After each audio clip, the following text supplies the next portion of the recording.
Hello, this is Julian with Coffee Reviews, and today we'll be reviewing the Pepe Juan Sidra Wave Extended Wash Processed Ecuador from Hydrangea Coffee Roasters. There's the bag right there. And Hydrangea, based out of Berkeley, California, and they're a coffee roaster that's appeared on this channel on numerous occasions, including a review last year that featured the Wave Natural version of this coffee. This coffee was also briefly referenced in our recent Moonwake review, as these two coffee roasters collaborated on this release together, with this coffee sounding a little bit more like my type of coffee. So we'll see if that turned out to be the case, as this right here is day 39.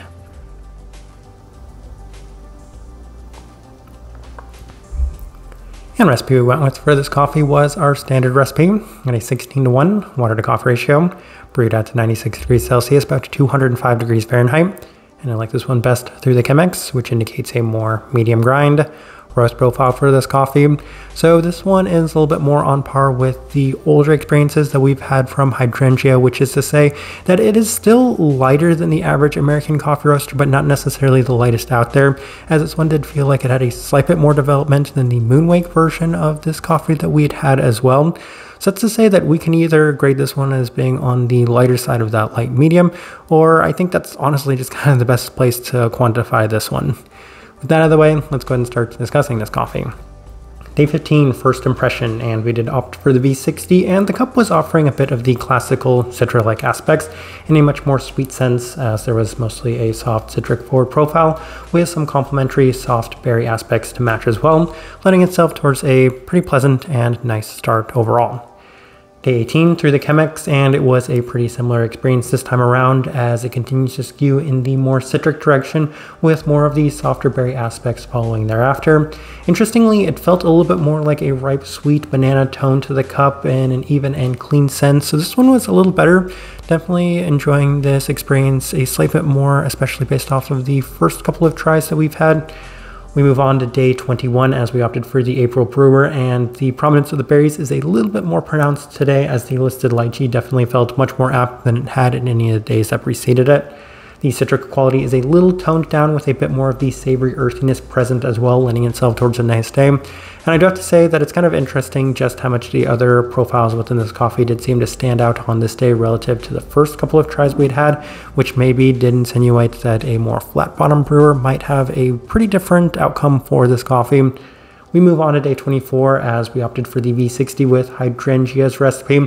And Hydrangea has a slightly loose brew guide, at least in terms of the temperature for their coffees, but it is a 16.67, so it is a slightly higher extraction on the coffee. But it's been mostly consistent up to this point, as it's primarily focused on the softer fruit-like qualities as it's intensified with time in general. So I wasn't necessarily sure if it was the adjustments we had made with Hydrangea's recipe or the coffee itself just going in that direction. Citric and tropical berries still at the forefront with that banana-like sense to it and a slight earthiness in the finish. Now, if I recall correctly, I believe the note that they have listed on here is something like mangosteen. And interestingly to me, that makes a lot of sense, because mangosteen has a somewhat generic description for a lot of people, as people try it and they come up with different flavors that they identify in line with it. And given that at times when I've tried mangosteen in the past, I could see it being a little bit more of a like sugary banana-like aspect, I can kind of see the resemblance between what I was experiencing from this coffee, as well as the note that they had listed on here. It's a little bit more of a kind of sweeter, sugary, tropical sense to it. Day 27 through the Chemex with Hydrangea's recipe, and there's a slight bit of an improvement from the previous day, as there's just better structure to the fruit profile. In addition to the tropicality, there is a slight brown candy-like finish, giving the cup a little bit more depth to it, resulting in a much better experience. And that was kind of interesting to me, as this one had a little bit more of that Probat-like brown candied aspect to it. And I've said in the past that one of the big reasons why I like my Gerardo coffees is because they seem to have that, which is reminiscent of Probats in general. So I feel like that might have been at play, because it's not something I usually experience from Sidra coffees. So I feel like maybe the actual roasting machine had a little bit of a role in the way that this coffee did turn out. Day 30 through the V60 with our standard recipe, and interestingly, it felt like it stagnated with the V60. Like, the cup was extremely consistent, but at the same time, it didn't feel like there was any sort of even incremental improvement with the brew method there. It continues to remain similar with plenty of consistencies, a slight bit more of this apricot-like aspect in the cup. Citric florals, plenty of tropical fruit aspects once again. Day 33 through the Chemex, and this was the best day of the coffee up to this point, which did give a little bit of credence to my theory on it, because for whatever reason, this brew method did seem to yield just much better results. And I think a lot of that had to do with better definition and better clarity to the coffee, as there's a little bit more intensity and sweetness to that better defined profile. Berry aspect very much in line with the listed lychee, as well as plenty more of that banana-like sugary tropical sweetness to it. Day 36, final notes we have through the Chemex and more consistency, as the cup feels like it has peaked with a pretty even cup. So even this time around with the Chemex, I'm not necessarily seeing too much of an improvement. So I feel like we've kind of reached the point where this coffee has plateaued a little bit. All right, let's go ahead and put up the tasting wheel so you can see what we're getting.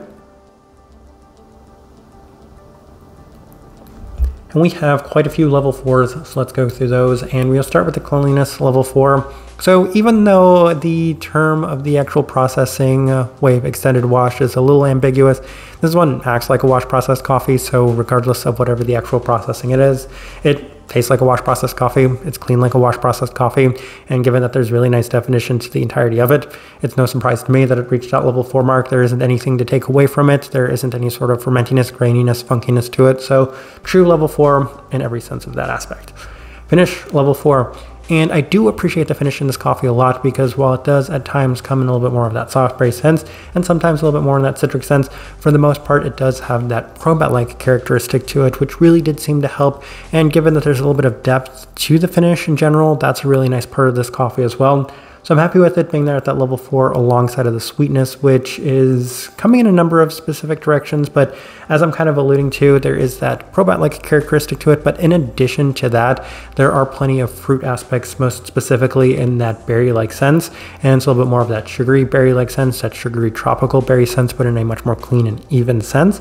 So for that reason, level 4 seemed like a really good place to put it. Acidity, level 4, and I do know that this is perhaps a little bit high, but when I was making this tasting, I said, I think I'm going to bump it up. It's probably a little bit more of a 3.5, and I feel like if I'm being really harsh, I could bump that down to a 3. There's a little bit of a brightness to it that comes in a slightly citric quality, and I think once again, that's attributed to the fact that this is a Sidra coffee, but even then, maybe not quite as pronounced as some of the other coffees we have scoring there at that level 4, but it's something that I did want to notate in this one. Berry fruit, level 4. And I'm going to say that whatever this mangosteen-like quality that they have listed on here is, it's coming much more in a berry-like sense, a sugary berry-like sense, and I continued to reference a banana. But in addition to that, if you want to go with the lychee, then that's also going to attribute to the berry quality within this one. So level 4, given that that's the most pronounced and abundant quality within this coffee, it really was the best place to put it for me. We move on to level 3s. We will start with the florality level 3. I think I briefly mentioned there's a slight bit of a citric floral quality within this one, and that goes on par with the citric fruits that we also have listed on here. I think that's a characteristic that I tend to get from citric coffees in general. So having those two things there at that level 3, I think they kind of go together and complement each other in that sense. Stone fruit, level 3. I mentioned that there's a slight apricot-like quality to this one, and when it's experienced, to kind of complement the other softer fruit attributes in it, then I think that that does give this coffee a little bit more depth to it as well. Caramel, level 3. I continue to reference that as there's that brown candy-like aspect, which, again, a little unique for Citra coffees. Don't usually experience that in too many of them, but I think, once again, that is going to be the roasting machine at play with this coffee. Then we have the savoriness at a level 3. Interestingly, I don't think I did a very good job of discussing that one too much, because if I recall correctly, I think the other note they have listed on here is something like matcha, and that makes a lot of sense because there is an earthy, savory aspect to this one in terms of like a tea direction, and that was a little bit more pronounced on, I would say, some of the intermediary days, and at times it was really pronounced and well-defined, but I would say that it became a much more secondary and even tertiary characteristic to much more of the fruit-forward profiles within this coffee. Nonetheless, level 3, best place to put it for me. And then final thing worth discussing in this tasting wheel is the body at a level 3. As this one, once again, I kind of alluded to it in the Moonwake review that when it comes to Citra coffees, I'm not sure where they're usually going to place. This one had a little bit more body and texture to it, especially given that this one was brewed with the Chemex, so I can't necessarily account for that, as I've had some Citras that are a little bit more lighter bodied, but once again, this one had just a little bit more texture to it, giving it that medium bodied feel. So outside of that, as I'm looking at this tasting wheel, I do think it's a pretty good representation of what I was getting from this coffee. All right. So my overall thoughts and impressions of this coffee. So this one I liked a lot more, and this is on the more enjoyable side of Sidra coffees that I've had. And I do have to say, I mean, there's a nice collaboration of people behind this one. So you do have Hydrangea, which is a coffee roaster that so many people are really enjoying at this moment. And then Pepe, who right now is a rock star and are producing some of the very best coffees out there. So even though on paper, being that this is a Sidra coffee and I have a very strong preference towards Pepe's Mejorados over his Sidra coffees, I do have to say, I think the group of people that came together and did this coffee did a very nice job, as I really enjoyed a lot of the fruit qualities that were present within it, a lot of the sweeter qualities, and I think the combination of all of these things together did lend itself towards a much more enjoyable experience for a Sidra coffee. Even if this one isn't necessarily going to scratch just how much I enjoy the Mejorado coffees, I think for what this one is, I enjoyed it quite a bit. The type of person I would suggest this coffee to, if you do enjoy your fruit-forward coffees, I think that this is a good place to start, though a lot of those qualities did come in a much more subtle sense. At the same time, they're offering great sweetness to them as well.